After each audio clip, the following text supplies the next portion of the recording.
ninjiramo nkabisohora ndabinaga hanze byose ndavuze ngo sohokera mu nzu ntarindi jambo nshaka kumva uvuga basi wampaye icyumweru wintera impuhwe narabyaye nanye mfite benshi nabyaye bo kurera ubu nzishyurira umwana ikishuri hejuru y'inzu yangerega uri kubamo ngese mfashe imfubyi haguruka vuba ugende ndavuze ngo haguruka cyangwa ninjirire haguruka cyangwa ninjirire ndakwinginze winsaba imbabazi uri kundakaza kurushaho winjiye muri inzu twavuganye ngo iki contract twagiranye urayibuka suit imwe kuzayikoda kuko azazisubiza I guess kuyikodesha ni 300 mu gihe ngewe iyanjye umutayiri wanjye yakorera 100 bebe ufite abatayiri b'abaturage ntabwo nabivamo hanyuma the dress nshaka see the picture ngiye kubyisohorera mbare kabiri haguruka vuba haguruka ntarabijugunya hasi urarira amata se urarira ngo abana banjye mbishyurira ishuri urarira ngo bigende bite genda ushaka abandi bagira neza bagucumbikira haguruka vuba twiruka ndashaka inzu yanjye mfite umuntu uri buyijyamo nimugoroba mvuze ngo iki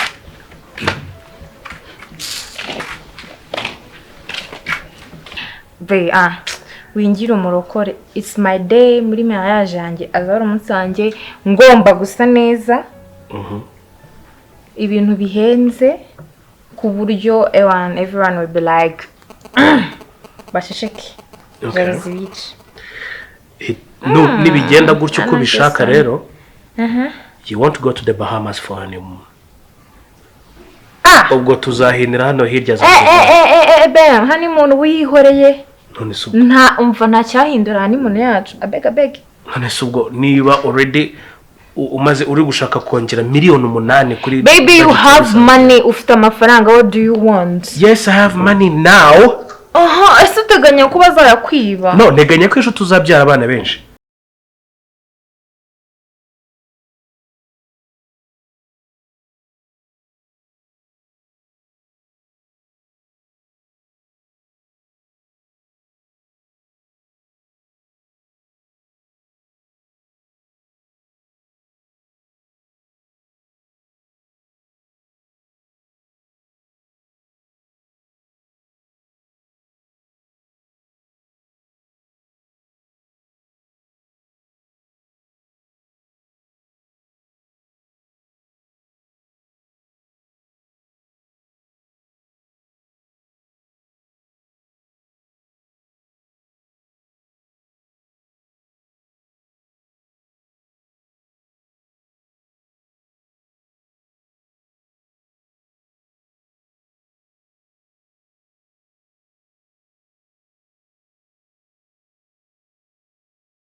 God.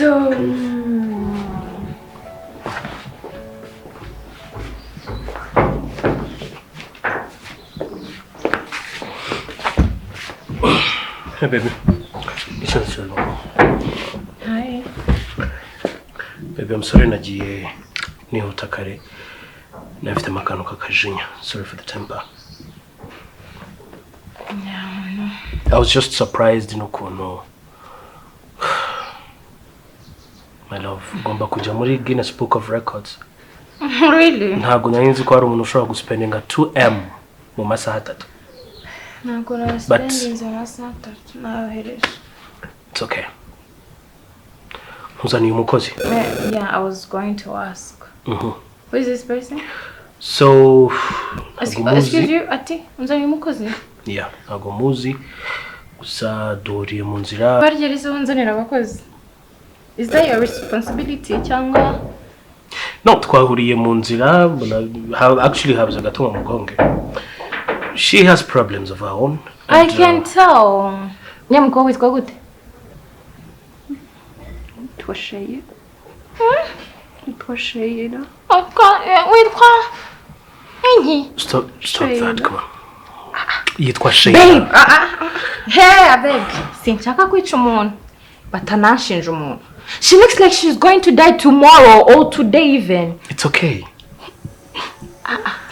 Kufutaga Dashaka abari hano to akora akazi. As in what? As a housemaid. A housemaid. Uri umugabo ushinzwe kunzanira abakozi ba.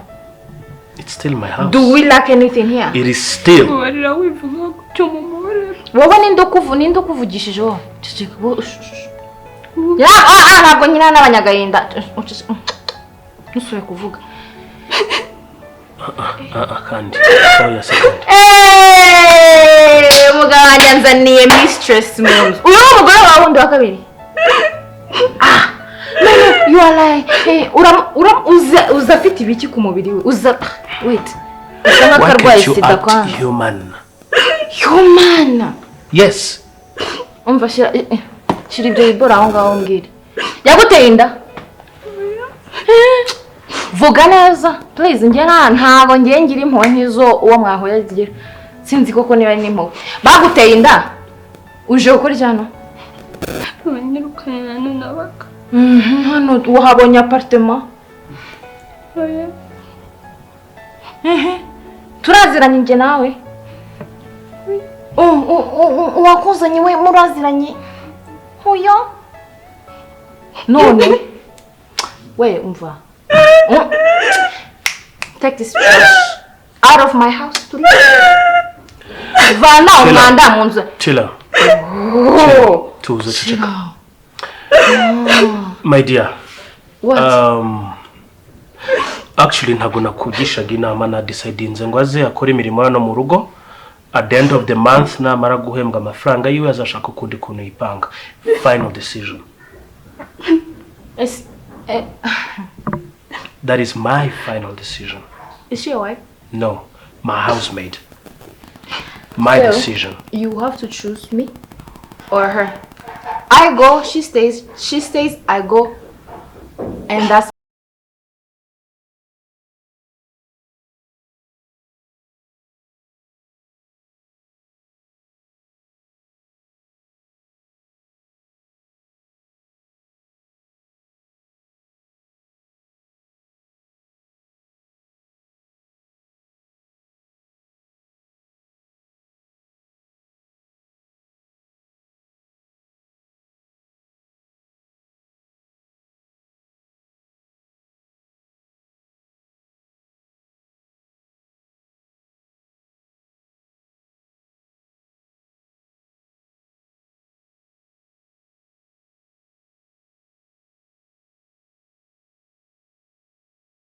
ayangwe bavuze ngo izaza mu mujyi yahageze. Sabwa nakomara namara afite. Iyo ngwe sende wayizanye kandi. Iyo ngwe Umugabo wanyu. Ninde wundi zayizanye? yayizanye hano mu rugo. Iri hano mu byumba. Twitahira ahubwo shiri. Tutajya kuribwa ni. Reka shamra ibintu by'imikino. Ntabwo bisekeje. Nese wabaye byagenze. Umva mbabwire. Umugabo wanjye yagiye mbona anzaniye indushyi.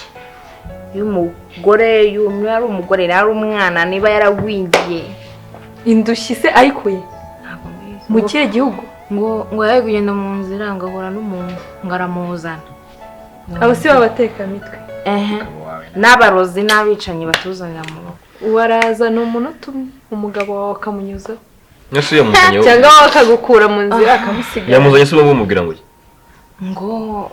ngo naze ngo umukozi wowe se wamubwiye ngo ubwo se nabyanze noneho aho noneho afungira n'umutwe nabyanze mbona aragize ngo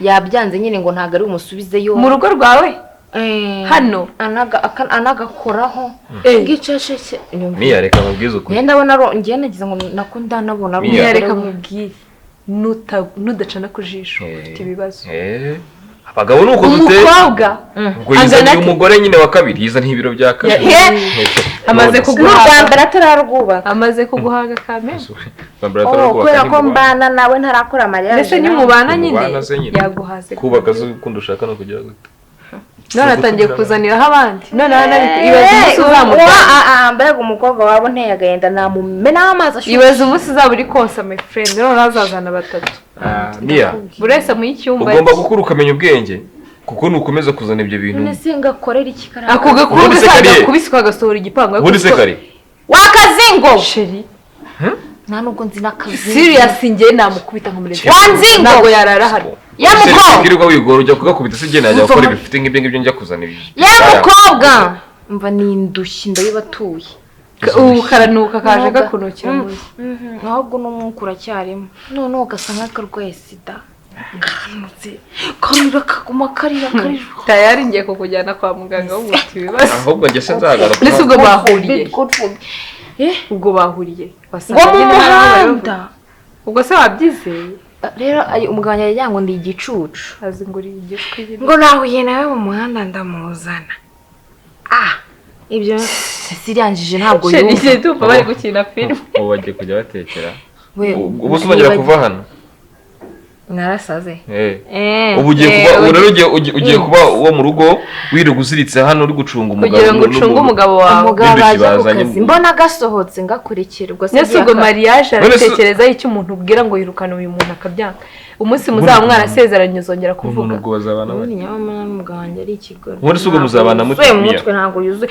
ni gutura n'umuntu ukamuzana we ngo kubera ko ari kurira tugiye kujya dusohoka akurege yatashye nijoro sabo iriya njiji ntabwo yumva Yesu nzongera no kumutahana yasinze buriya ujye witaha ntajya kuzaneza umugabo wawe ngo ninjye tuzongera kunywa gute nibagiwe n'izina rye ubundi se wamabagaye kambwiye izina kari kwirizwa ngo yitwa nde gahamagara ubuse muhamagare ujye mukobwa gakobwa yewe kitwa kinyarishi yaro ibintu byo gushirira nibiki mbamwese ibintu byo gushirira shira gashirira amenyo kogasi we mukohe karame kararame wenyine dore uko gasi ngo hano kiryo none yagiye mu gikoni cyanjye ndabwo nta kintu kiri hano ndi bufate ntutwakire ntabyo tugusaba we muri ukuntu agenda nk'izombi I'm telling you ni sinakubwiye n'uyu naka we nta gisobanuro ugira reba hano reba hano abapfumu iwanyu murashuragura bro mumbaze neza Mia muraziranye se sheri muraziranye sheri ni kamwe kabaga mu nzu yacu ameza yo 10 atanyishyura umwana n'umujura yagiye atanyishyura amezi 10 mbona se yacupiye uyu niwe yigeze aba umuntu muzima se we mbona yahindagiza yarabeshejweho n'ubutekamitwe yari asigaye abona amafaranga yayo. nta kintu asuku n'ukuntu ugasa nk'akantu kicecekeshejwe aceceka umuntu ukubeshya ukwezi kwa mbere kugashira 10 muri Kigali sheri akwigiraho umutekamitwe akitonda ukagira ngo koko ari kukubwiza. umva mubwire uri kumva uteze amatwi niba uzi ubwenge uri kumva uhambire utuntu twawe wigendere. Ibyo wankoreye ntabyo uzi. Niba uzi ubwenge ariko niba uri ikigo gigume hano wantetse imitwe none uje no kwiteka handi nonaha uhambire utuntu twawe ugende ndagufasha turagusohora muri iyi nzu 2 3 rimwe kuburi mugende mumufasha ugazinga ibintu byo azinga ibyo se hari ibyo agira ndagukubita n'utuntu ko namwirukanye nkamona sohoka gishakoshi kamwe ukurikira atakwiba bariya arakwiba mu nandoga ndago skuru umusaso aho ufite ibibazo wowe nubona kari gutinuna gakubiti ubundi abantu baba bumvishwa n'imigeri ariko ubundi uri umugabo wa miyatera panga ibyo panga we kumva shera ari wowe akaho murangiye ntabwo njya nzikubita wambona ngira uko ngenda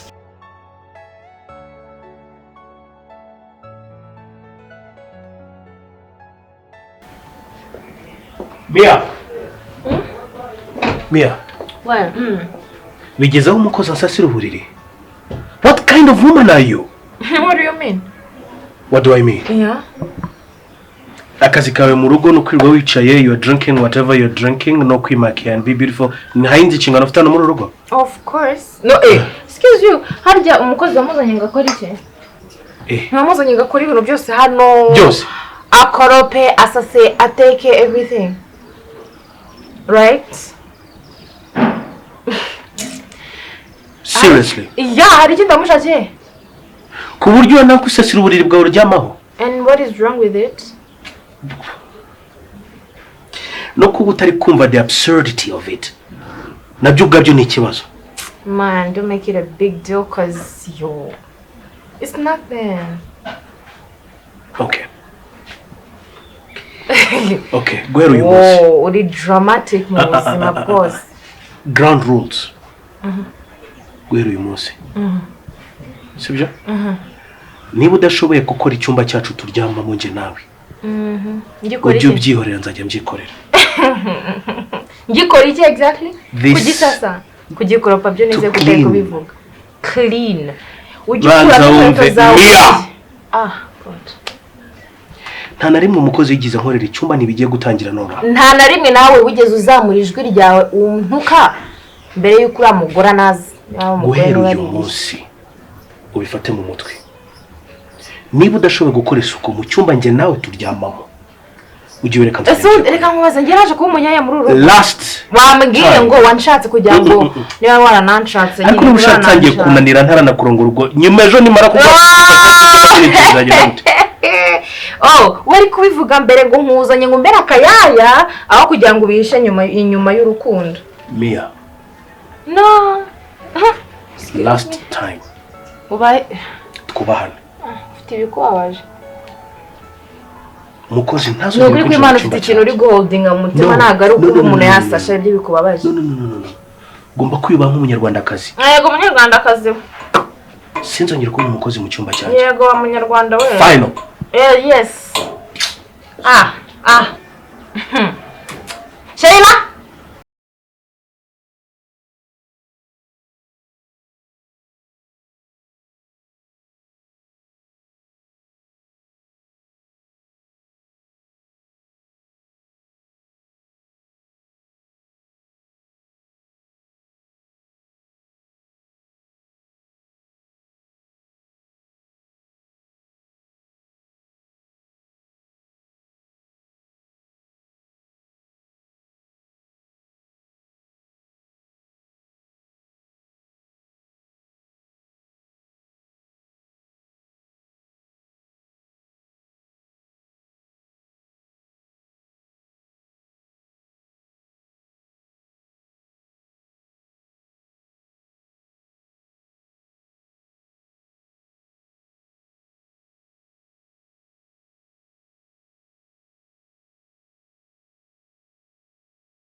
So are we fighting? No, we're not fighting. In fact, I'm very happy. Rhoda, I'm gonna be a father.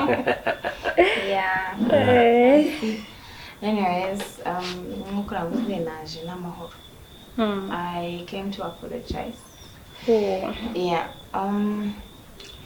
Maze iminsi, amezi ntari no kubera ko come on wende wagutya. Nkuko nandi kuvuga ni ibintu byinshi natekerezaga. Basi wowe ntiwabitekereza ntiwabikeka. Yeah. Ndakumva. Maybe wenda mu buryo bwo kubahana. Yeah, sorry ko naje nambaye ingofero hari ahantu ndi bukomereze so iri buze gukenerwa. Urumva nawe maze igihe naragiye mu kantu kameze nka vacances kwigaho no kwitekerezaho. Ngira ngo urabizi Shaira nk'ibyo ndi ku what I mean.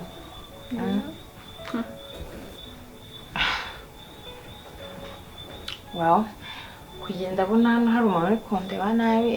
Let me go straight to the point. Yeah, straight to the point, yeah. Yeah, I came to apologize. Cyane yandibaza ko ari wowe affectinze cyane sibyo. Well, I feel happy kuko mbona utandakariye cyane. Wumva amahoro nta kibazo pe. Ni amahoro. Yabibaho mu buzima. You're done? Anyway. Yeah. And I'm sorry too. Gusa ndabona ukimfitiye you're still holding something from me. Yeah, there's one thing I'm holding from you, that's for sure. Ndagushimira cyane. Uriya hari igihe rimwe na rimwe iyo Imana ifunze umuryango umwe w'ibyishimo ariko icyo gihe ifungura urundi nubwo kenshi dutinda kuri uwo muryango ufunze ku buryo tutabona wafunguwe cyane ko Imana yamfunguriye umuryango w'ibyishimo. Ni umugore mwiza ufite umutima mwiza n'imico myiza. Ubwo rero ibyishimo mfite uyu munsi niwe mbikesha kuko ndakeka iyo uza kuba utaravuye mu buzima bwanjye ntari guhura nawe. Umugore w'indoto zanjye. Ndagukunda. Thank you, man. I love you too. Well, Wow. So yeah, icyari kinzanye cyari icyo just apologizing and I'm very happy for you people. Uzabyara ryari?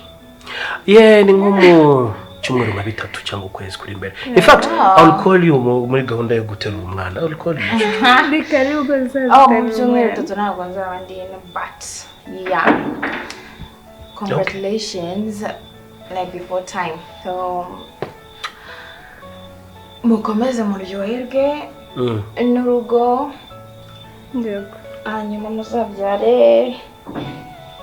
Hama mwonke, hama muzasureyo nta mahwa. Siko bavuga. Yeah. So yeah. Thank you. So I love you. So uzabyara iki? umuhungu usa na se. Wamaze no kumenya nuko azasa. Azaba usa na se. Thank you for having me. Goodbye. Okay.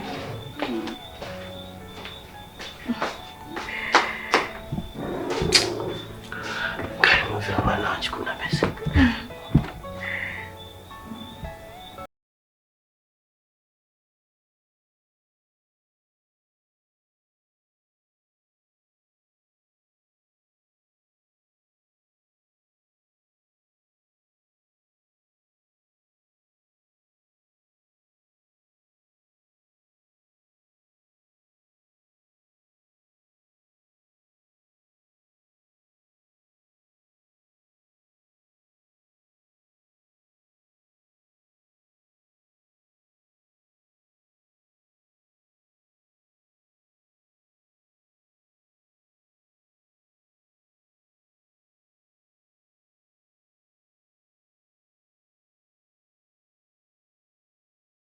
abandi bantu bakabaho neza kurenza uko bari babayeho.